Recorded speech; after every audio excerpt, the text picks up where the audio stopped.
मैं Chaman Gupta, Saraswati competition coaching centre Nanauta. तो इससे पहले वीडियो में हमने लाभ और हानि के बारे में बात की थी और उसके आधारित प्रश्नों को हल किया था। और इस बार हम साधारण ब्याज की तुलना के बारे में अध्ययन करेंगे, जिसको हम कहते हैं सिंपल इंटरेस्ट, इंग्लिश की लैंग्वेज में सिंपल इंटरेस्ट। ठीक है। अब देखिए, आप लोगों ने विद्यालय में ये पढ़ रखा होगा, हिंदी इंग्लिश बोथ स्टूडेंट्स, कि मूलधन जिसको हम प्रिंसिपल कहते हैं, पी से लिखते हैं, उसके लिए यानी जब बैंक में या किसी भी व्यक्ति या दुकानदार से अगर जिससे हम पैसा लेते हैं या पैसा देते हैं, तो सबसे पहले जो हम पैसा लिया या दिया गया जो धन होता है, अब हम उसको हम कहते हैं मूलधन। मूलधन यानी प्रिंसिपल जिसको पी से शो करते हैं। दूसरा है समय, समय जिसको हम टाइम कहते हैं। ठीक है। और टी से दर्शाते हैं। समय हमेशा वर्ष में होता है। ठीक है। और कहीं अगर क्वेश्चन में आपको माह में दे रखा है तो उसमें वर्ष यानी ईयर में कंप्लीट करने के लिए हमेशा 12 से डिवाइड करते हैं, यानी 12 से भाग किया जाता है। ठीक है। जो ये दर है, दर होती है बैंक में। आप जैसे पैसा जमा करेंगे, 1 साल बाद बैंक आपको किसी दर से पैसा मतलब आपके पैसे पर ब्याज देगी, तो जिस दर से ब्याज देती है वही दर होती है। या किसी से पैसा अपने 1 साल 6 महीने के लिए अगर ब्याज पे लेते हैं, तो वो व्यक्ति 2 या 3% या 5% की दर से पैसा जो आप देता है और उस पर जो एक्स्ट्रा पैसा लेता है उस पर 1% लगा के पैसा लेता है, वही दर होती है। दर को आर कहते हैं और ये हमेशा परसेंट में होती है, यानी प्रतिशत में होती है। ठीक है। तो इस प्रकार साधारण ब्याज का जो फॉर्मूला होता है कि बैंक ने 1 साल हमने बैंक में या किसी से उधार लिया पैसा, उसको इस दर से कोई दर ली, जैसे 2% 5%, और 1 साल के लिए हमने वापस करना, 1 साल उसका पैसा यूज करके, तो उस कंडीशन में हम कितना ब्याज देंगे।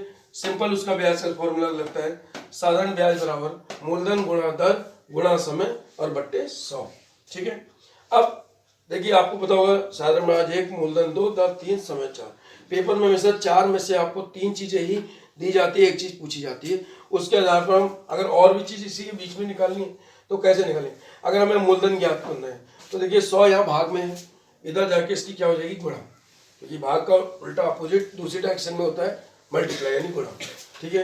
तो मूलधन यही रहेगा अपनी जगह स्टेबल, 100 भाग में गुणा हो जाएगी साधारण ब्याज गुणा 100, और ये दर और समय इसके साथ गुणा में, तो गुणा का जो उल्टा होता है डिवाइड, यानी डिवाइड मतलब अपॉन के नीचे, यानी भाग मतलब होता है बट्टे के नीचे, तो ये दर गुणा समय नीचे हो जाए।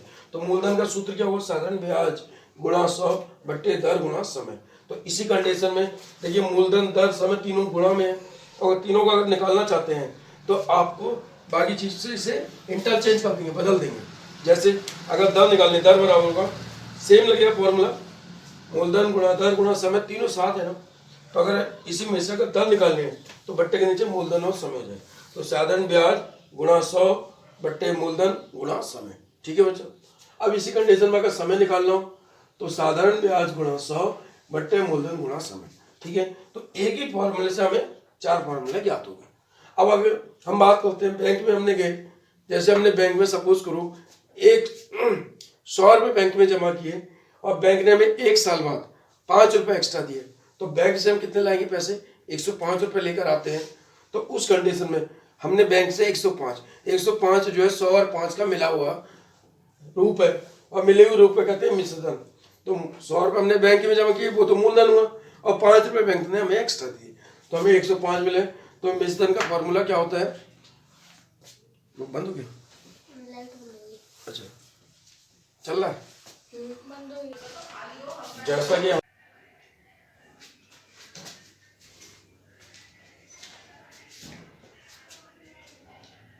इन सूत्रों को हल किया है। इसके बाद अगली प्रश्न अगली वीडियो में हम आपको इससे संबंधित प्रश्नों को हल कराएंगे। हमने पहले साधारण ब्याज के बारे में बात किया था। तो साधारण ब्याज का फॉर्मूला जो होता है, साधारण ब्याज बराबर होता है मूलधन गुणा दर गुणा समय बट्टे 100। ठीक है। अब इस कंडीशन में अगर आपको मूलधन निकालना, क्योंकि पेपर में समानता साधारण ब्याज, मूलधन, दर, समय, इन चारों में से तीन चीज़ें आपको मिली होंगी और एक चीज़ निकालनी होती है।